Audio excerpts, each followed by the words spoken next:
You know that feeling where you're listening to music, maybe tapping your foot, everything just clicks. It feels totally natural, almost like breathing.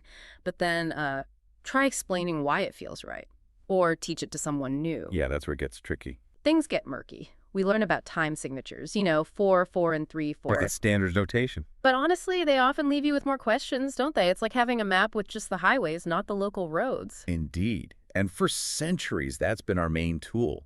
Our understanding of musical meter tied right to notation, those time signatures. Okay.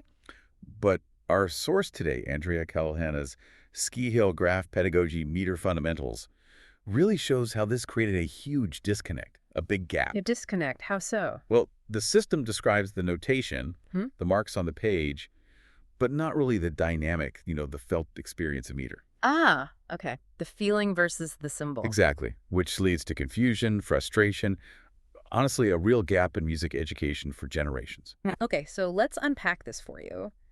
This deep dive is all about trying to bridge that gap.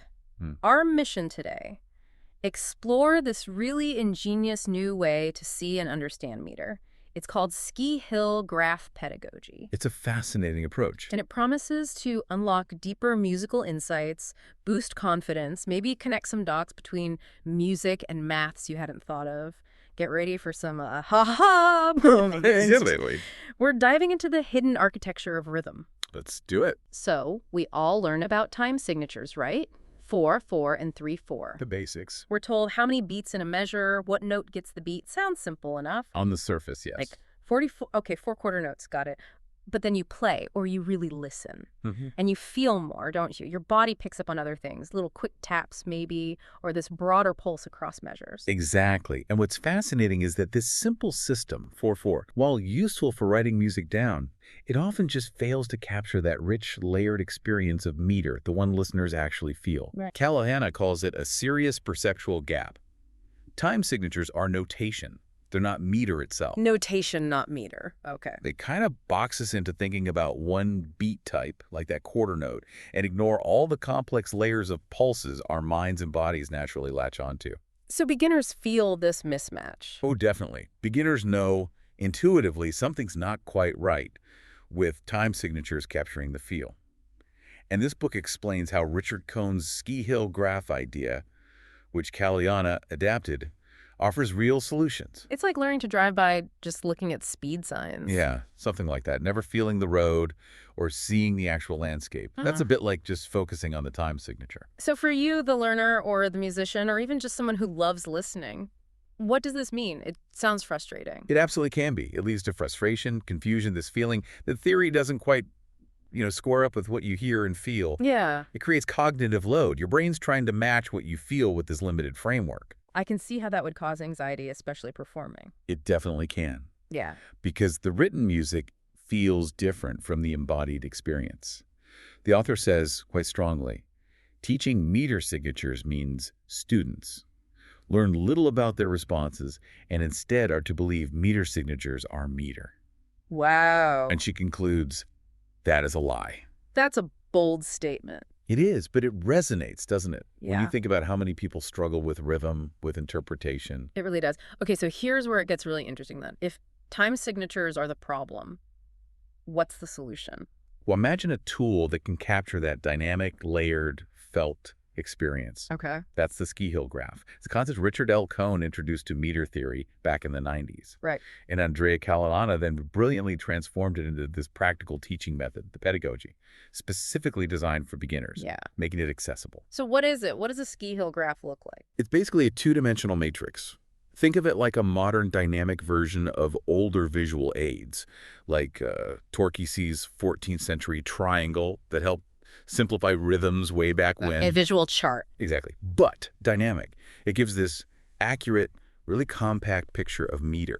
So instead of just static numbers, you map the pulses you hear as fractions. Fractions. Yeah. Onto specific paths. There's a left side for duple meter that's rhythms based on 2, like 2.1 relationships, and a right side for triple meter based on 3, 3.1 ratio. Left for 2, right for 3. Got it. Each circle on this graph is a pulse, a node. It represents a fraction of time. And the lines connecting them, the edges, they show how these pulses relate to each other hierarchically. It's like a family tree for rhythm. That's a great way to put it. A tree-like structure. It lets students map out all the pulses and meters they feel, even the subtle ones, the hidden layers that notation just misses. So it reveals the hidden architecture. Precisely. It deepens the appreciation, doesn't take away from the art. And this isn't just theory, right? You mentioned a 3-step psychoacoustic approach. Sounds hands-on. Very much so. Psychoacoustic means it's about how you hear and feel it. So, step 1, listen. Clap, tap, whatever works, and you map the pulses you feel onto these ski hill graphs using fractions. Okay, active listening and mapping. Step 2, you take that ski hill mathematics. It's called beat class, basically a number system for pulses starting from 0 for the main beat. Beat class, okay. And you transfer that to linear graphs. This Yeah. helps you decode notation, helps with timing, expression. Connecting it back to the written music. Exactly. And step 3, you transfer to circle graphs. These are great for practicing rhythms and even pitch within the right metric feel. The whole emphasis is on your experience. Making it personal. Deeply personal, embodied, engaging. It gives you the tools, the agency to really understand and talk about the musical heartbeat. Okay, this sounds powerful. So how does this ski hill graph change how we understand music we already know? Take us through some examples. Where should we start? Well, let's start with duple meter. It's the most common worldwide. We can begin with what's called minimal duple meter, or C2. C2. Yeah, think of it as the simplest cycle. 2 pulses, a 2.1 relationship, your basic 1, 2, 1, 2. Okay. Then we move to deep, pure duple meter, like C4 or C8. This is where you feel more layers, like nested rhythms. More complex. Right. And the book uses a tune everyone knows, Twinkle, Twinkle, Little Star. Ah, okay. Simple, right? Usually in 4/4. Exactly. It looks simple on the page, but map it onto a ski hill graph. What do you see? You immediately see these layers. You see how those 4 beats in the measure actually group together into larger 2-measure units. We call these hyperpulses. Wait, hyperpulses. What exactly are those? A hyperpulse is simply a pulse that stretches over more than one measure. It gives the music its natural phrasing, its ebb and flow. Ah, the longer rhythm you feel. Precisely. In Twinkle, the graph shows all these layers. From the fastest little pulse, the tinkle, that's the unit pulse, all the way up to the longest span pulse, maybe the whole phrase, Twinkle, Twinkle, Little Star. And crucially, these hyperpulses show why the melody feels so connected, moving in these gentle waves. Which you totally miss if you just see 4/4. Completely. These details are vital for expressive timing, but the time signature doesn't show them. For instance, a whole note, that semi-brief, it might just be one beat in a C4 graph. Right. But in a C8 graph representing a deeper feel, that same note becomes a 2-measure hyperpulse. Its felt length doubles. That changes how you play it, why you might naturally slow down at the end of a phrase. That makes so much sense. It's visualizing the intuition, especially for musicians who feel those things but can't quite pin down why. Exactly. It gives a visual anchor. Okay, so that's duple. What about triple meter, the other fundamental feel? Right. Minimal triple meter, C3. That's 2 pulses in a 3.1 ratio. Your classic 1-2-3, 1-2-3 waltz feel. Gentle flowing. Yeah.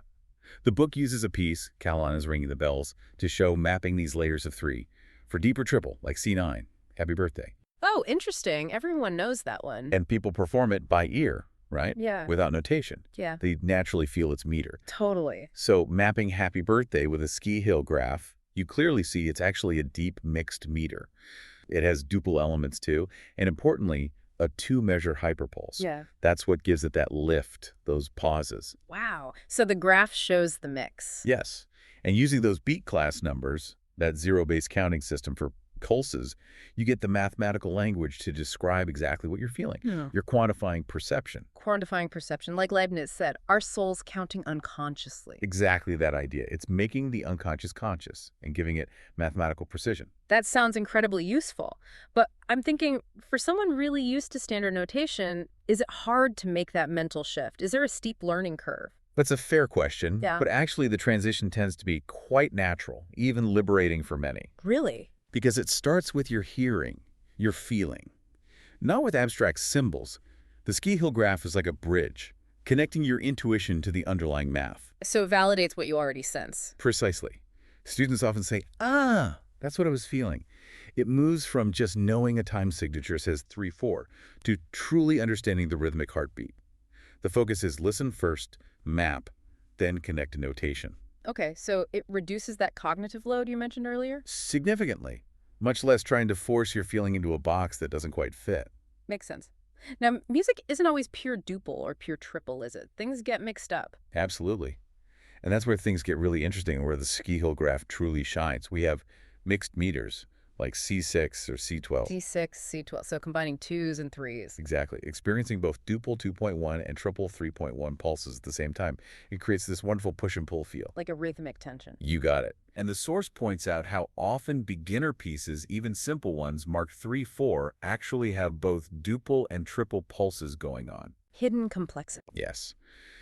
And the ski hill graph is brilliant at showing these complex relationships, revealing those hidden patterns that notation often just smooths over or ignores. What kinds of patterns? Well, things like hemiola, that's where you feel this cool shift in emphasis, like feeling 3 beats where the notation suggests 2, or vice versa. It's like a rhythmic illusion. Okay, I've heard of hemiola. Or tritheorhythms. That's additive pattern, often felt as 3 plus 3 plus 2 pulses within a standard bar. You find it everywhere, West Africa, Latin America. Often hidden inside a simple 4-4 signature. Ah, triceo. I have heard that term. So the graph actually lets you see that 3 plus 3 plus 2. Exactly. On the page, it might just look like standard eighth notes in 4-4, but the graph lets you visualize that underlying long, short pattern, that 3 plus 3 plus 2 groove. Yeah. It makes something that feels complex immediately understandable, like a visual GPS for the rhythm. That ability to clearly map mixed meters, that must have huge implications for understanding music from different cultures, right? The book mentioned that. Oh, massively. It's really crucial. The book highlights traditional Igbo music from Nigeria, for example. It often has incredibly intricate hemiolas and even polymeters. Polymeters, multiple meters at once. Yeah, different rhythmic cycles happening simultaneously. Historically, Western music theory just couldn't cope well with this complexity. Often it led to misrepresentations. Trying to force it into a Western box. Pretty much. The ski hill graph provides a way to accurately represent this music, respecting its complexity. It's vital for inclusivity, for correcting those historical errors, and really acknowledging cultural heritage that was maybe overlooked or just couldn't be captured before. So it's about ethical analysis, too. Very much so, valuing diverse traditions on their own terms. And this isn't just for traditional music, right? You mentioned popular music. I'm thinking, what about jazz? Precisely. Jazz is a perfect example. Think about swing quavers. Right, the swing feel. It's never played as written. Exactly. For decades, the notation, usually straight eighth notes in 4-4, directly contradicted the feel, the triple meter experience of swing. Musicians are just told to swing it. Yeah, figure it out. But the ski hill graph actually unpacks the mystery. It visually shows how those written eighth notes are felt as a complex interplay, often involving triple meter subdivisions. It reveals the mathematical blueprint behind that iconic feel. So it's not just guesswork anymore. Not at all. It makes practices like syncopation, playing against the expected beat, much clearer too, because you can see the underlying grid that's being played with. This is amazing. So let's pull back a bit, beyond the mechanics, beyond the theory. What are the real-world tangible benefits? For someone learning or just wanting to appreciate music more, it sounds transformative. Oh, the benefits are really profound and touch on many areas. First off, timing and expression improve dramatically. Because you understand the pulse better. Exactly. You're internalizing the music's real pulse structure. Then there's the cognitive load. It drops significantly.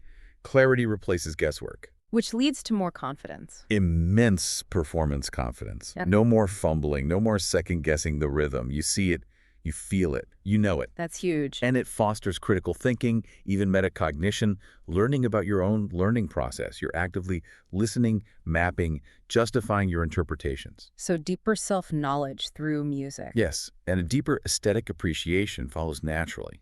The source lists benefits for creativity, mathematical thinking, and understanding global music inclusively.